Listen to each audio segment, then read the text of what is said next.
Several thousand people are expected on a march in Berlin to remember an anti-fascism activist murdered in the early 90s. Germany is still striving to ban far-right parties who nurture political and social views the country is trying to forget.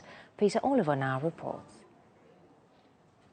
The horrors of Germany's history with the far right are perhaps no better illustrated than here in central Berlin at the memorial to those who were murdered during the Holocaust.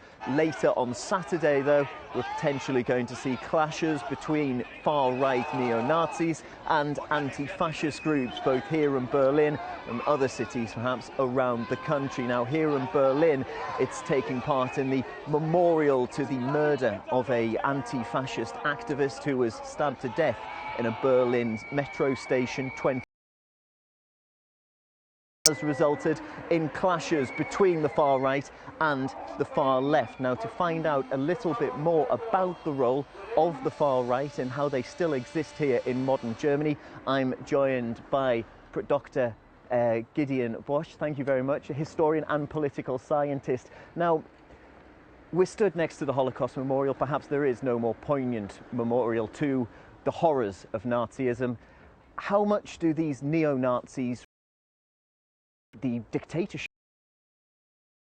Yeah, neo-Nazis are definitely proud of this regime, and they want to re-establish a rule comparable to Nazi rule. But who are these people? Where do they come from within society? I mean, you look around modern Germany, the reminders are still there of the suffering of the German people under Nazism. How can people turn towards images like the swastika? It's very different how they come to this movement. Very different ways to get into the movement. But we find in many cases, we find a fascination of National Socialist rule. They want to, they are really fascinated by Hitler and by the SS or by the Wehrmacht, and they don't believe in what they learn in school about German and European history. Thank you very much. That was Dr. Gideon Bosch, a political scientist and historian, speaking to me there about modern-day neo-Nazism and fascism here in Germany. Throughout the day, I'll be bringing you updates on what's going on here on RT.